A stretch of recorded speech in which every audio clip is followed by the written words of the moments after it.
Good morning class. मैं सीमा माथुर आज आपको क्लास 8 को सामाजिक एवं राजनीतिक जीवन भाग 3 पुस्तक स्टार्ट करा रही हूँ, जिसका बेटा ये फ्रंट है। ओके, और ये इसकी विषय सूची यानी कि मेन्यू। ठीक है, तो इसमें हम करेंगे बेटा पहले इकाई। देखो, इसमें 5 इकाइयाँ हैं।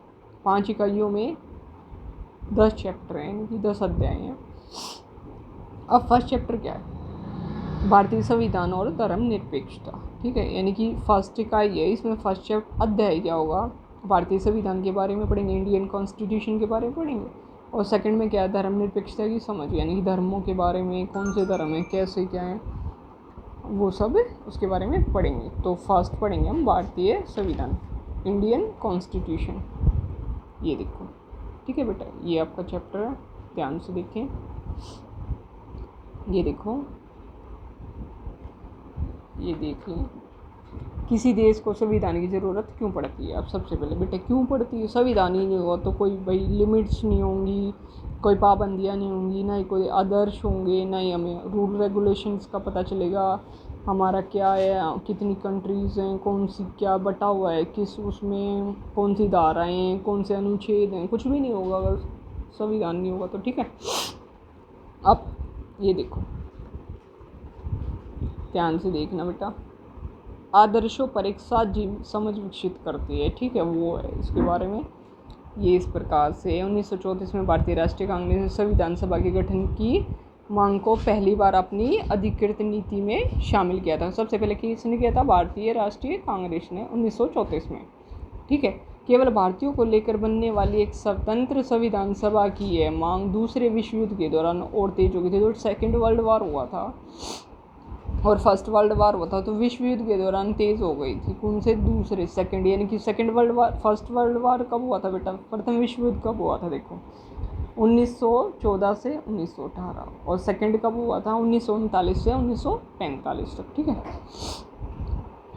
अब देखो, 1946 में संविधान सभा का गठन किया गया था। कब किया गया था? दिसंबर 1946 में संविधान सभा का गठन किया गया था। पृष्ठ 2 पर दिए गए चित्र में संविधान सभा के कुछ सदस्यों को दर्शाया गया है। अभी देखेंगे हम, बिल्कुल। दिसंबर 1946 से नवंबर 1949 के बीच संविधान सभा ने स्वतंत्र भारत के लिए नए संविधान का एक प्रारूप तैयार किया। 150 साल के अंग्रेजी हुकूमत के बाद भारतीयों को आखिरकार अपनी नीति और भविष्य तय करने का मौका मिला था। संविधान सभा के सदस्यों ने स्वतंत्रता संघर्ष के उपजे महान आदर्शों को ध्यान में रखते हुए इस काम को गंभीरता से अंजाम दिया। संविधान सभा के कामों के बारे में हम इसी अध्याय में आगे पढ़ेंगे। ठीक है बेटा, और उसमें बगल में दिए गए चित्र में प्रधानमंत्री जवाहरलाल नेहरू संविधान सभा को क्या कर रहे हैं बेटा? संबोधित कर रहे हैं। ठीक है, दिखाई दे रहा आपको अच्छे से? बिल्कुल। अब देखो, एक नेपाल का आता है। नेपाल में लोकतंत्र की जो वो थी, उसके जन संघर्ष कर चुके थे। तो 1990 में फिर उन्होंने लोकतंत्र की स्थापना की और लोकतांत्रिक व्यवस्था 2002 तक यानी 12 साल कायम रही। फिर अक्टूबर 2002 में राजा ज्ञानेंद्र ने गांव में माओवादी संगठनों के बढ़ते प्रभाव को बहाना बनाकर क्या किया था? सेना की मदद से सरकार के विभिन्न कामों को अपने कब्जे में, अपने अंडर ले लिया था। फरवरी 2005 में क्या हुआ? फिर राजा ने शासन की बागडोर पूरी तरह से अपने हाथों में ले ली।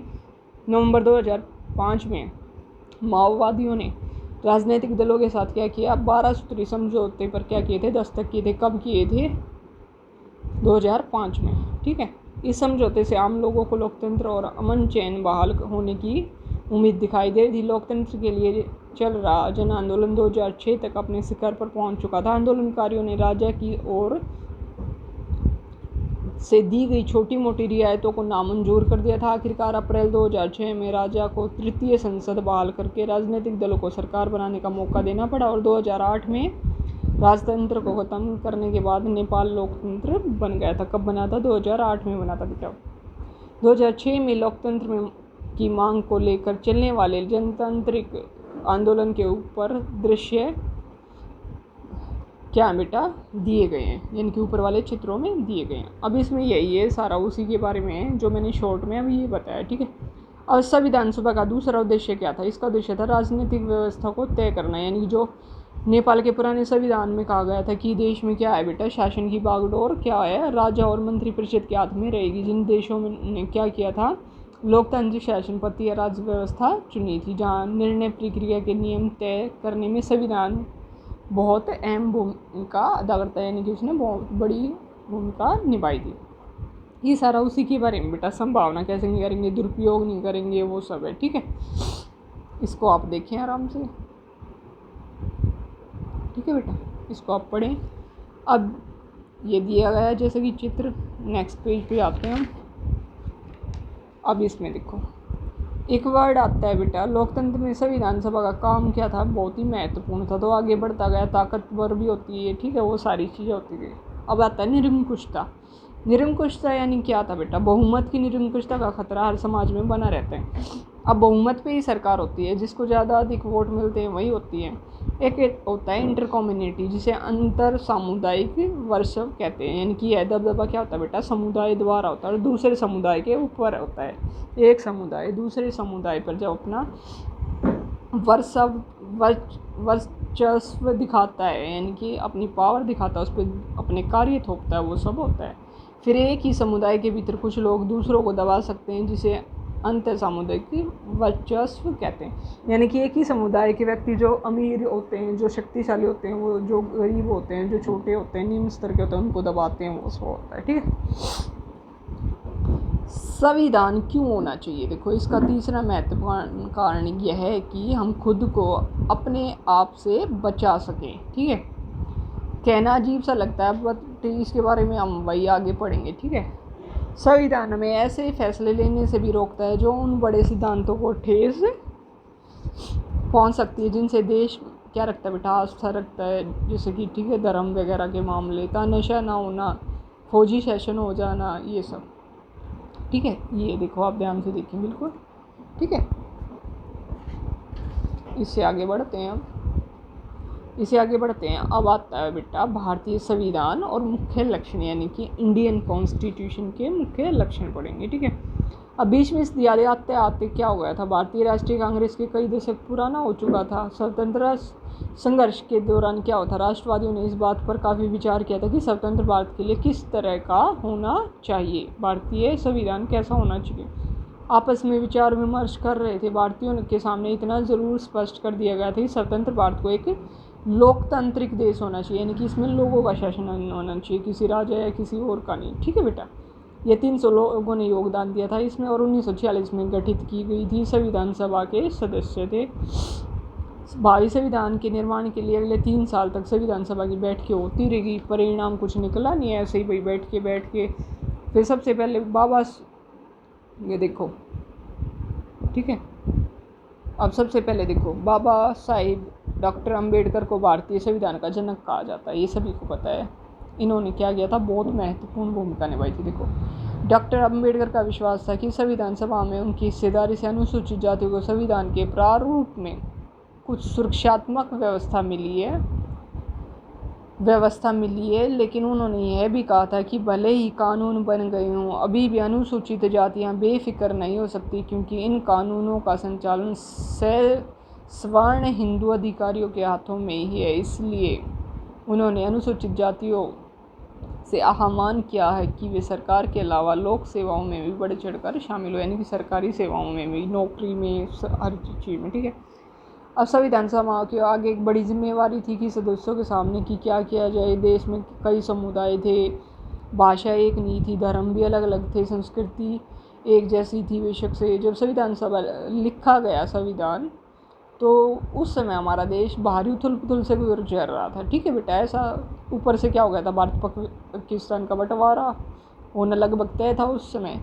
कुछ रियायतें तय नहीं कर पा रहे थे, उनका भविष्य क्या होगा, वे किधर जाएंगे। कुछ व्यक्ति ऐसे थे, समझ ही नहीं आ रहा था, हम यहाँ रहे वहाँ रहे, समझ ही नहीं आ रहा था। ठीक है, संघर्ष का माहौल बना हुआ था। अब आगे पढ़ते हैं बेटा, आयाम है इसके, देखो, संघवाद। इसका मतलब होता है देश में एक से ज़्यादा स्तर की सरकारों का होना। हमारे देश में राज्य स्तर पर भी सरकारें हैं, केंद्र स्तर पर, यानी कि एक ही स्तर की सरकारें ना होना, कई स्तर की, यानी कि केंद्र सरकार पे अलग, राज्य स्तर पे अलग। पंचायती राज व्यवस्था शासन का तीसरा स्तर है, ये तीसरी थर्ड टाइप की होती है।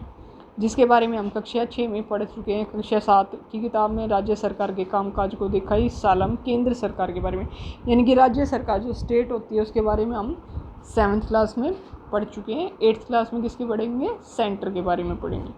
भारत में इतने सारे समुदाय की उपस्थिति का सीधा मतलब यह है कि यहाँ शासन की एक ऐसी व्यवस्था विकसित करनी होगी जिसमें राजधानी दिल्ली में बैठे मुट्ठी भर लोग पूरे ही देश के फैसले न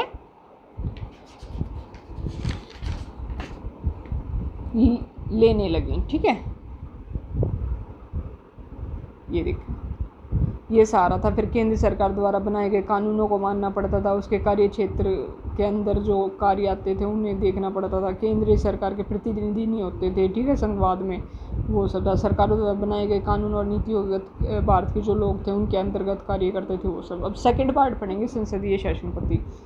इसमें क्या था बेटा? इसमें ये था कि सरकार के सभी स्तरों पर प्रतिनिधियों का चुनाव लोग खुद करेंगे, यानी कि जनता ही उनका चुनाव करेगी। संविधान अपने सभी वयस्क नागरिकों को वोट डालने का अधिकार देता है। इसमें जो होता है 18 साल से ऊपर सभी यानी कि वो देते हैं और संविधान की रचना कर सकते हैं। ठीक है, ये देखें आगे। इन्होंने योग्य बना दिया था और क्या किया था इन्होंने? सार्वभौमिक मताधिकार का मतलब मैंने बता दिया था आपको, लेकिन मैं एक बार 7th क्लास में समझाया। 7th क्लास की क्लास को देखिए तो इसमें क्या होता है, जो भी 18 साल से व्यक्ति ऊपर होते हैं जिनकी एज हो चुकी है उन्हें क्या है, मतदान करने का अधिकार होता है। और इसके अलावा हर व्यक्ति खुद चुनाव भी लड़ सकता है, चाहे उसकी सामाजिक पृष्ठभूमि कैसी भी हो, क्यों ना हो, गरीब हो, अमीर हो, कैसा भी हो, किसी जाति से हो, ठीक है, किसी धर्म से हो। ये प्रतिनिधि जनता के प्रति क्या जवाबदेह होते हैं और लोकतांत्रिक कार्य पद्धति में प्रतिनिधित्व महत्वपूर्ण होता है। ठीक है, अब होता है शक्तियों का बंटवारा। शक्तियाँ 3 टाइप से बांटी गई है, विधायिका, कार्यपालिका और न्यायपालिका। ठीक है, 3 जो संविधान ने बांटी हैं 3 प्रकार से बांटी गई हैं। हमारे निर्वाचित प्रतिनिधि होते हैं। कार्यपालिका ऐसे लोगों का समूह है जो कानूनों को लागू करने, शासन चलाने का काम देखते हैं। न्यायालयों की व्यवस्था न्यायपालिका कहा जाता है, जिसके बारे में इस पुस्तक की इकाई 3 में पढ़ेंगे। सरकार की किसी भी शाखा द्वारा सत्ता के दुरुपयोग को रोकने के लिए प्रावधान दिया गया है कि सभी अंगों की शक्तियाँ एक दूसरे से अलग होगी। शक्तियों के इस बंटवारे के आधार पर प्रत्येक अंग दूसरे अंग पर अंकुश नहीं रखेगा। ठीक है, इस तरह तीनों के बीच सत्ता का संतुलन, यानी कि एक दूसरे पर ये नहीं कि ये कार्य आप करोगे तो ये मैं नहीं करूँगा, मैं ये करूँगा तो आप ये करोगे तब होगा, ऐसा नहीं है। तीनों स्वतंत्र रूप से यानी कि अपनी मर्जी से हितों को, व्यक्तियों के हितों को देखते हुए कार्य करेंगे। सभी विधानसभा के सदस्यों को भय था कि कहीं कार्यपालिका इतनी ताकतवर ना हो जाए कि विधायिका के प्रति अपने दायित्वों की अपेक्षा करने लगे। इस आकांक्षा को ध्यान में रखते हुए सभा ने ऐसे कई प्रावधानों को संविधान में शामिल किया जिनके जरिए शासन की कार्यकारी शाखा द्वारा की जाने वाली कार्यवाहियों को सीमित और नियंत्रित किया जा सके। ठीक है बेटा, अब ये एक राज्य शब्द के बारे में संप्रभु। ठीक है, इस अध्याय में राज्य शब्द अक्सर इस्तेमाल किया गया। ध्यान रखिए, इसका मतलब राज्य सरकारों से नहीं है। जब हम राज्य का शब्द का इस्तेमाल करते हैं तो हमें उसे सरकार के भिन्न अर्थ में लेते हैं, यानी कि सरकार की जिम्मेदारी होती है कानून बनाना, लागू करना, लेकिन चुनाव के जरिए सरकार बदल सकती है। पर राज्य एक ऐसी राजनीतिक संस्था होती है जो निश्चित भूभाग में रहने वाले संप्रभु लोगों का प्रतिनिधित्व करती है। इस आधार पर हम भारतीय राज्य, नेपाली राज्य आदि की भी बात कर सकते हैं, जिसकी हमने नेपाल किया जो पढ़ा था बेटा अभी। भारतीय राज्य की एक लोकतांत्रिक सरकार है। सरकार राज्य का एक हिस्सा होती है, बिल्कुल होती है बेटा। राज्य का मतलब सरकार से कहीं ज़्यादा व्यापक होता है, उससे बहुत बड़ा होता है, यानी कि उसे सरकार के स्थान पर इस्तेमाल नहीं किया जा सकता, यानी कि एक चीज़ को दूसरे स्थान पे हम नहीं चेंज कर सकते। अब आते हैं मौलिक अधिकार, फंडामेंटल राइट्स। कितने होते हैं? ये देखो बेटा 6 होते हैं, पहले 7 थे, एक को हटा दिया गया था, अब 6 हैं। अब पहले यही पढ़ लेते हैं। देखो, एक तो मौलिक अधिकारों वाला खंड भारतीय संविधान की अंतरात्मा भी कहलाता है। ठीक है बेटा, इसमें ये सभी होंगे, कौन सा अधिकार किसके बारे में दिया गया, ये सारी मैं पढ़ा देती हूँ। ठीक है, एक होता है समानता का अधिकार। देखो, कानून की नज़र में सभी लोग क्या हैं, समान होते हैं। समान समझता है वो, चाहे गरीब हो, अमीर हो, कैसा व्यक्ति हो। ठीक है, इसका मतलब ये है कि सभी लोगों को देश की का कानून बराबर सुरक्षा प्रदान करेगा। इस अधिकार में यह भी कहा गया है कि धर्म, जाति या लिंग के आधार पर किसी भी नागरिक के साथ भेदभाव नहीं किया जा सकता। खेल के मैदान, होटल, दुकान, सार्वजनिक स्थानों, चाहे कहीं भी हो, ठीक है, सारा जगह क्या बेटा बराबर का उसे क्या बेटा अधिकार दिया गया है। ठीक है, नेक्स्ट आता है स्वतंत्रता का अधिकार। यानी कि इस अधिकार के अंतर्गत अभिव्यक्ति और भाषण की स्वतंत्रता का सभा संगठन बनाने की, देश के किसी भी भाग में आने जाने की, रहने की, व्यवसाय करने की, कारोबार वगैरह करने की, ठीक है, वो सब उसे अधिकार है। शोषण के विरुद्ध अधिकार, संविधान का कहा गया है कि मानव व्यापार, जबर या श्रम और 14 वर्ष से कम उम्र के बच्चों से मजदूरी कराना अपराध है। इनकी इसमें आता है कि शोषण के विरुद्ध होता है, कोई भी ज़बरदस्ती से 14 साल से जो हमारे कम बच्चे होते हैं उनसे कोई कार्य कराता है, ठीक है बेटा, बर्तन वगैरह कहीं होटल में उनसे काम कराया जाता है, उनके अगेंस्ट वो जा सकता है, ठीक है।